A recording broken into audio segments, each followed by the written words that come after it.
అందరికీ నమస్కారం. అందరూ ఎలా ఉన్నారండి? అందరూ బాగున్నారని అనుకుంటున్నాను. ఈరోజు నా రొటీన్ వ్లాగ్ అనేది మీతో షేర్ చేస్తాను. ఇది వచ్చేసి సండే రోజు అనమాట. సండే కాబట్టి కొంచెం అందరూ లేట్గా లేచారు. నేను కూడా ఈరోజు కొంచెం డస్టింగ్ అది చేస్తున్నాను. అంటే ఈరోజు కుకింగ్ సెక్షన్ నాది కాదనమాట, మా వారిది. ఆయన చేస్తానన్నారు ఇవాళ. సరే అని చెప్పి నేను కొంచెం డస్టింగ్ అయితే చేస్తున్నాను. సీలింగ్స్ అలాగే ఫ్యాన్స్ ఇవన్నీ మనకి ఏంటంటే 15 డేస్కి ఒకసారి అయినా సరే నేను అలా కొంచెం అలా వైప్ చేసుకుంటూ వెళ్తాను. ఈ బ్లూమ్ వచ్చేసి ప్లాస్టిక్ దండి. ఇల్లు తుడిచే చీపురు వేరే ఉంటుంది. ఇలా సీలింగ్స్ అవి దులపడానికి ఈ ప్లాస్టిక్ చీపురు ఉంది. అలాగే మనకి స్టిక్ కూడా ఉంటుంది కదా, స్టిక్ బ్లూమ్ కూడా ఉంది. తర్వాత ఇంకా నేను అది కొంచెం అలా లైట్గా డస్టింగ్ చేసిన తర్వాత పిల్లలకైతే హెయిర్ ప్యాక్ అయితే పెడుతున్నాను. సండే అంటేనే కొంచెం ప్యాంపరింగ్గా ఉంటుంది కదా, పిల్లలు ఇంట్లో ఉంటారు కాబట్టి ఈ మధ్యన ఏంటంటే అలవాటు చేస్తున్నాను. కొంచెం హెయిర్కి ఏదైనా అప్లై చేసుకోవడం, ఫేస్కి ఏదైనా అప్లై చేసుకోవడం, అలా అనమాట. అంటే డైలీ ఏంటంటే కొంచెం హడావిడిగా వెళ్తూ ఉంటారు కదా మార్నింగ్. కొంచెం సండే ఏంటంటే కొంచెం టైం ఉంటుంది కాబట్టి కొంచెం సెల్ఫ్ కేర్ చేసుకోవడం వాళ్ళే నేర్పిస్తున్నాను అనమాట.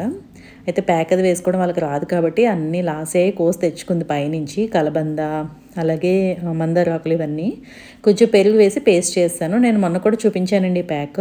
దీనికి డాండ్రఫ్ అయితే చాలా బాగా పోయింది.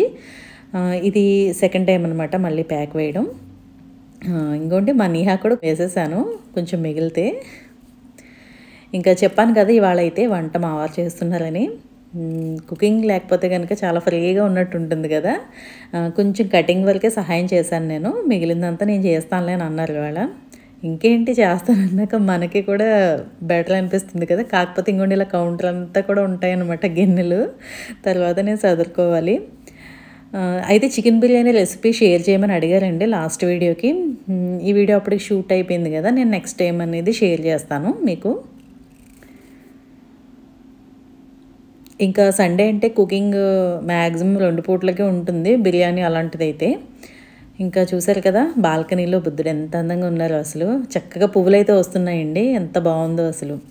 ఇంకా ఈ వంట సెక్షన్ అంతా అయిపోయిన తర్వాత కొంచెం క్లీనింగ్ అయిపోయిన తర్వాత ఇంకోటి నేను కొన్ని వర్క్స్ అనేవి వాళ్ళు పెట్టుకున్నాను, అవి షేర్ చేస్తాను. అంటే మనం కిచెన్ ఎంత నీట్గా ఉంటుందో కిచెన్లో ఉండే వస్తువులు కూడా నీట్గా ఉండాలి కదా. కాబట్టి ఇలాంటి చిన్న చిన్న పనులు అనేవి మనం రోజు చేయలేం కాబట్టి ఇలా మనకి ఫ్రీ టైం కుదిరినప్పుడు అయితే చేయొచ్చు. ఇవాళైతే నేను ఆ వర్క్సే చేస్తున్నాను. ఇంకోటి ఫస్ట్ వచ్చేసి చాపింగ్ బోర్డ్స్ అనమాట. మనం డైలీ కట్ చేస్తూ ఉంటాం కదా, ఇవి ఖచ్చితంగా ఇలా అయిపోతూ ఉంటాయి. మనం ఒక్కొక్కసారి వీటిని బాగా క్లీన్ చేసుకుంటే కనుక మళ్ళీ అవి కొత్త వాటిలో ఉంటాయండి. ఇంకోటి నేనైతే చాపింగ్ బోర్డ్స్ అన్నీ తీసుకుని ఇలా సాల్ట్ అలాగే లెమన్ ఈ 2 తీసుకున్నాను. సాల్ట్ అయినా తీసుకోవచ్చు, ఇలా గళ్ళ ఉప్పు అయినా సరే తీసుకోవచ్చు. ఇలా అది డిప్ చేసి కొంచెం జ్యూస్ అనేది స్క్వీజ్ చేసి ముందు ఇలా రబ్ చేసేసానండి బోర్డ్స్కి. ఇలా చేసిన తర్వాత మనం ఒక 10 నిమిషాలు కానీ ఒక పావు గంట పక్కన ఉంచేసి తర్వాత మనం కొంచెం డిష్ వాష్ లిక్విడ్ అనేది తీసుకుని వాష్ చేసేయాలి. ఇలా అప్పుడప్పుడు కిచెన్లో ఉండే వస్తువులు కూడా మనం శుభ్రం చేసుకుంటూ ఉండాలండి. మనం రోజు చేయలేము ఇవి, ఎందుకంటే హడావిడిలో అవ్వదు. ఇలా అప్పుడప్పుడు చేసుకుంటూ ఉంటే కనుక అవి ఎప్పటిలాగే మళ్ళీ కొత్త వాటిలో ఉంటాయి. ఇంకోండి ఇలా వాష్ చేసిన తర్వాత నేను ఒక క్లాత్ పెట్టి తుడిచేసాను. తర్వాత ఇది 3M పేపర్ అంటారు కదా, కొంచెం రఫ్గా ఉంటుంది. మనకి బాగా చాకుతో పెట్టిన గీతలు ఎక్కువ ఉంటే కనుక దీంతో కనుక రబ్ చేసేస్తే కొంచెం షార్ప్ అవుతుందండి బోర్డ్ అనేది. ఆ తర్వాత నీట్గా తుడిచేసి అప్పుడు ఇలా ఆయిల్ అనేది అప్లై చేయాలి. ఆయిల్ అనేది మనం వంట నూనె అప్లై చేయొచ్చు. అయితే చాలామంది పాలిషింగ్ కూడా పెడుతూ ఉంటారు, అయితే అంత అవసరం లేదండి. మళ్ళీ మనం కట్ చేయాలి కదా కూరగాయలు అవి, కాబట్టి కుకింగ్ సంబంధించిన కొబ్బరి నూనె కానీ లేదంటే ఆలివ్ ఆయిల్ కానీ ఏదైనా సరే మనం అప్లై చేసేయచ్చు. నేనైతే నార్మల్ కుకింగ్ ఆయిల్ అప్లై చేసేసాను. ఇంకా తర్వాత ఇవాళ ఆయిల్ బాటిల్స్ కూడా క్లీన్ చేద్దాం అనుకున్నాను. ఆయిల్ బాటిల్స్ అనేది కోల్డ్ ప్రెస్డ్ ఆయిల్స్ అయితే కనుక అడుగున ఒకలాంటి మడ్డిలా ఉండిపోతుందండి. దానికోసం నేను ఒక టిప్ చెప్తాను, అది చేస్తే కనుక మనకి చాలా వరకు క్లియర్ అవుతుంది. మామూలు ఆయిల్ రిఫైండ్ ఆయిల్స్ కన్నా కోల్డ్ ప్రెస్డ్ ఆయిల్స్కి ఎక్కువ అడుగున అలా ఉండిపోతుంది మడ్డిలాగా. దానికోసం ఏంటంటే మనం ఇలా బాటిల్స్లో కొంచెం బియ్యం అలాగే వెనిగర్ అలాగే కొంచెం వాటర్ అనేది వేసి ఇలా షేక్ చేయాలండి. ఇలా వేయడం వల్ల ఏంటంటే అది ఆ కింద ఉన్న మడ్డి కూడా చాలా బాగా వదులుతుంది అలా షేక్ చేయడం వల్ల. ఇసుక కూడా వాడతారండి, చిన్న సన్నగా ఉన్న ఇసుక. అయితే మనకు అవన్నీ దొరకవు కాబట్టి నేనైతే బియ్యం అనేది యూజ్ చేశాను, కొంచెం ఎంతో కాదు. ఇంకా తర్వాత మనం కొంచెం హాట్ వాటర్ అనేది వేసుకోవాలి. తర్వాత ఇలా బేకింగ్ సోడా అలాగే కొంచెం డిష్ వాష్ లిక్విడ్ అనేది వేసాను. హాట్ వాటర్ అంటే కొంచెం నేను చల్లటి నీళ్ళు వేసి అప్పుడు వేడి నీళ్ళు వేసానండి, మరీ బాయిలింగ్ వాటర్ వేసేయకూడదు. తర్వాత బాగా షేక్ చేసి ఇలా మూత కూడా ఓపెన్ చేసి ఇంకొకసారి షేక్ చేయాలి. అంటే ఇలా మనం చేయడం వల్ల ఏంటంటే లోపల ఉన్న జిడ్డంతా పోతుందండి. అలాగే ఆ లిక్విడ్తోనే మనం వాష్ చేస్తున్నప్పుడు పైన కూడా క్లీన్ చేస్తే సరిపోతుంది. అయితే ఒక్కొక్కసారి ఆయిల్ బాటిల్స్కి ఏంటంటే పైన చాలా జిడ్డు కట్టేస్తూ ఉంటుంది, అది ఎంత క్లీన్ చేసినా పోదు.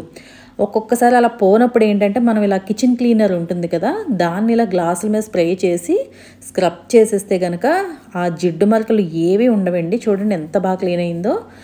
నేను పైన ఒకటి కిచెన్ క్లీనర్ అనేది యూజ్ చేసి స్క్రబ్ చేశాను, లోపల నార్మల్ డిష్ వాష్ లిక్విడ్ అలాగే బేకింగ్ సోడా కొంచెం వేడి నీళ్ళు వేసి క్లీన్ చేశాను. మనకి క్లీనింగ్ బ్రషెస్ ఉంటే దాంతో క్లీన్ చేసుకోవచ్చు, నాకు అది లేవు కాబట్టి నేను నార్మల్గా ఇలాగే క్లీన్ చేసేస్తూ ఉంటాను. చూసారు కదా ఎంత బాగా జిడ్డది వదిలిపోయిందో, చాలా బాగుంటుందండి. సేమ్ ఇదే విధంగా మనం ఈ క్యాప్స్ని కూడా క్లీన్ చేసుకోవాలి. క్యాప్స్ కూడా మనకి కొంచెం చిన్న టూత్ బ్రష్ లాంటిది ఏమైనా ఉంటే దాంతో క్లీన్ చేసుకుంటే ఆ జిడ్డు అలాంటిది ఏమైనా ఉంటే పోతుంది. లేదా కాసేపు ఆ బేకింగ్ డిష్ వాష్ లిక్విడ్ సొల్యూషన్లో ఉంచినా కూడా నీట్గా వచ్చేస్తుంది. ఇలా మొత్తం క్లీన్ అయిపోయాక నేను ఇంకొకసారి గోరువెచ్చని నీళ్ళు వేసి ఒకసారి మామూలుగా కొంచెం ఆ వాటర్ కూడా విదిలించేసి ఉంపేసానండి. ఇలా క్లీన్ చేసుకున్నాక మనం ఒక హాఫ్ డే అయినా సరే సన్లైట్లో పెడితే కనుక బాగా డ్రై అవుతాయి. నేను ఒక 1 డే వదిలేస్తానండి అలాగా. అంటే కాస్త ఒక పూట అంతా ఎండలో ఉంచి తర్వాత తెచ్చేసి లోపల కూడా ఒక పూట ఉంచేస్తాను అలాగా. తర్వాత నేను అవెన్ ఒకటి క్లీన్ చేద్దాం అనుకున్నానండి. ఇలా మనకి అవెన్ బౌల్స్ ఉంటాయి కదా, దాంట్లో కొంచెం వాటర్ తీసుకుని అందులో ఇలా నిమ్మ రసం పిండేసి ఆ నిమ్మ డిప్పలు కూడా వేసేసాను. వేసేసిన తర్వాత ఇంకోండి ఇలా ఆవెన్లో పెట్టేస్తాను. ఈ ప్లేట్ అనేది కంపల్సరీ ఉంచాలండి, ఉంచి దాని మీద మనం పెట్టాలి.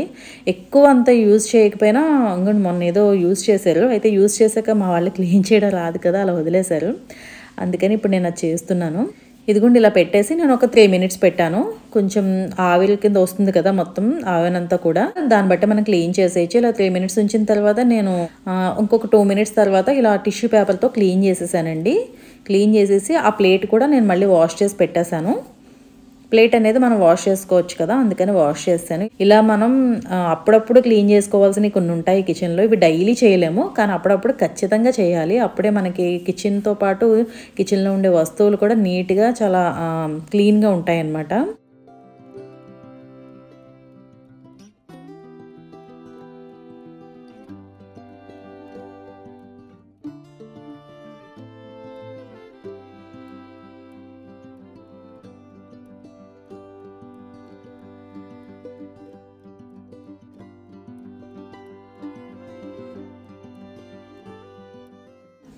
తర్వాత ఈ వాటర్ వేస్ట్ ఎందుకులే అని చెప్పి నేను దాంట్లోనే కొంచెం బేకింగ్ సోడా అనేది యాడ్ చేశాను.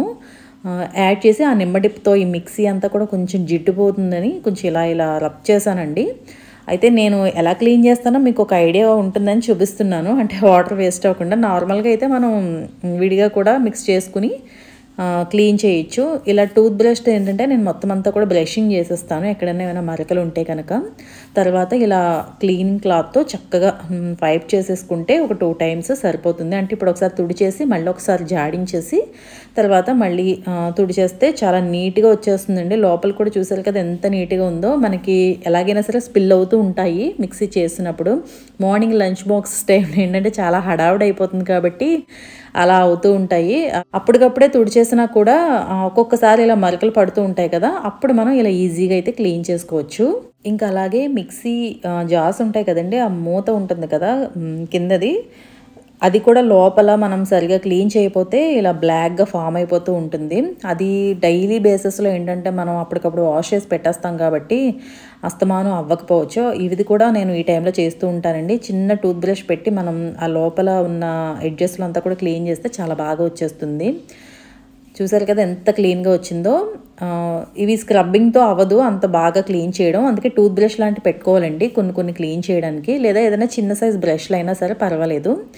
అలాగే ఇలాంటి మిక్సీలకి ఏంటంటే లోపల గాడిల్లో ఏమైనా ఉంటే కనుక ఇలా స్పూన్తో కొంచెం రిమూవ్ చేసుకోవడం, అలాగే మిక్సీ మూతకున్న బెల్ట్లు కూడా మనం తీసి క్లీన్ చేయాలండి. వాటి లోపల కూడా గాడీల్లో చక్కగా నీట్గా క్లీన్ చేసుకోవాలి, లేకపోతే కొంచెం ఫుడ్ పార్టికల్స్ అనేవి ఉండిపోతాయి కదా, కాబట్టి ఎప్పటికప్పుడు నీట్గా క్లీన్ చేసుకోవాలి.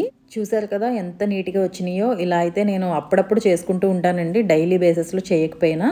ఇంకా ఈ బెల్ట్స్ ఇవన్నీ కూడా ఎప్పటికప్పుడు మాత్రం క్లీన్ చేసుకోవాలి అవి. ఇవాళ అయితే ఇవి చేశాను. తర్వాత మేమైతే లంచ్ అయితే చేసేసాము. ఇంకోండి ఇలా చికెన్ బిర్యానీ చేశారు. ఇవన్నీ అయిపోయిన తర్వాత కాస్త రెస్ట్ తీసుకున్న తర్వాత ఈవినింగ్ వచ్చేసరికి నేను కొంచెం కేక్ చేద్దాం అనుకున్నాను వీళ్ళకి. అయితే ఎలాగో మధ్యాహ్నం నేను కుకింగ్ చేయలేదు కదా, ఇంక సరే ఇది చేద్దామని చెప్పి పిల్లలకి స్నాక్ కింద పెట్టడానికైనా ఉంటుందని ఇదైతే ట్రై చేశాను. నాకు అంత బేకింగ్ రాదని ముందు చెప్పాను, ఇది ట్రై చేశానండి. ముందు ఇలా ఖర్జూరాలు ఉంటాయి కదా, అవి పాలలో నానపెట్టాను, కొంచెం వేడి పాలలో నానపెట్టి ఒక 5 మినిట్స్ తర్వాత చల్లారిన తర్వాత అది మెత్తగా పేస్ట్ కొట్టేసి పక్కన పెట్టానండి. ఈ లోపు ఏంటంటే నేను వాల్నట్స్ అవన్నీ కూడా కట్ చేసుకున్నాను. ఇది మైదా అలాగే షుగర్ లేకుండా కేక్ అనమాట ఇది, అందుకే సరే ట్రై చేయాలనిపించింది. హెల్దీయే కదా మైదా పంచదార లేకపోతే కనుక. తర్వాత ఇది పేస్ట్ కొట్టాను కదండి చల్లారిన తర్వాత. ఇలా కొట్టిన తర్వాత ఇందులో కొంచెం ఆయిల్ అలాగే వెనిల్లా ఎసెన్స్ కూడా వేయాలి, అలాగే తేనె.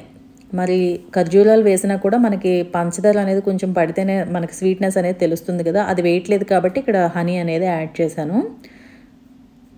ఇవి కూడా యాడ్ చేసి ఇంకొకసారి బ్లెండ్ చేసుకోవాలండి. అప్పుడే ఇలా బౌల్ తీసుకుని నేను ఇందులో గోధుమ పిండి అనేది వేసాను. అయితే దీంతో ఇష్టం లేదనుకుంటే మైదా కూడా యాడ్ చేసుకోవచ్చు. నేను పూర్తిగా హెల్దీ వేలోనే చేద్దాంలే అని చెప్పి ఇలా గోధుమ పిండి అయితే వేసాను. తర్వాత ఒక స్పూన్ వచ్చేసి నేను బేకింగ్ పౌడర్ వేసానండి, 1/2 స్పూను బేకింగ్ సోడా వేసాను, తర్వాత పించ్ ఆఫ్ సాల్ట్ వేసాను. ఇవన్నీ కూడా వేసేసి బాగా మిక్స్ చేశానండి. అయితే మనం ఈ గోధుమ పిండి వేసినప్పుడు మనం జల్లెడ కూడా పట్టి వేసుకోవచ్చు, నేనైతే డైరెక్ట్గా వేసేసాను. కొంచెం నేను చూసుకుంటాను అనమాట, ఏవి ఈజీగా ఉన్నాయి నేను చేయగలను అన్నవి చూసుకుని చేస్తాను. ఇవి నేను ఇన్స్టాగ్రామ్లో చూసి చేసిన రెసిపీయేనండి. ఇంకా తర్వాత కొంచెం పాలు యాడ్ చేసి కొంచెం అంటే కొంచెం గట్టిగా ఉంది కలపడానికి, కొంచెం పాలు కూడా యాడ్ చేసి ఇలా అయితే నేను బ్యాటర్ అనేది కలిపానండి. కలిపిన తర్వాత మనం ఇలాగా కేక్ టిన్లోకి తీసుకుని ఇలా అయితే వేసేసాను. వేసేసిన తర్వాత ఈ కట్ చేసిన వాల్నట్స్ అన్నీ కూడా పైన స్ప్రెడ్ చేశాను.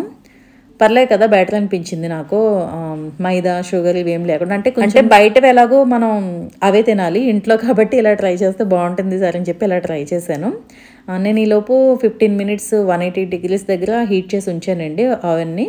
తర్వాత ఇలా 15 మినిట్స్ పెట్టాను 160 డిగ్రీస్ దగ్గర. నాకు ఇది ఒక్కటే కన్ఫ్యూజ్ అనమాట, ఎంత టైంలో అది బేక్ అవుతుంది అన్నది కొంచెం ఐడియా తక్కువ ఉంటుంది. ఇది 15 మినిట్స్లో అవ్వలేదండి, ఇంకో 15 మినిట్స్ ఎక్స్ట్రా పెట్టాను. ఆ తర్వాత ఇలా కుక్ అయింది, బాగానే వచ్చింది, నాట్ బ్యాడ్ అనమాట. పిల్లలైతే తిన్నారు, బాగానే ఉందని అన్నారు. మనం ఇంకా ఇలా చేస్తూ ఉంటే ఇంకా బాగా వస్తుంది కదా. ఇలా అయితే ఈరోజు అయితే ట్రయల్ వేసానండి, ఇది కూడా మీకు షేర్ చేశాను. క్లీనింగ్ టిప్స్ అయితే మీకు యూజ్ అవుతాయని అనుకుంటున్నాను, తప్పకుండా ట్రై చేయండి. అదేంటి ఈరోజు వీడియో నచ్చితే తప్పకుండా లైక్ చేయండి, షేర్ చేయండి, కమెంట్ చేయండి, ఛానల్ సబ్స్క్రైబ్ చేయండి. మళ్ళీ ఒక మంచి వీడియోతో మళ్ళీ మీ ముందు ఉంటాను. Thank you for watching.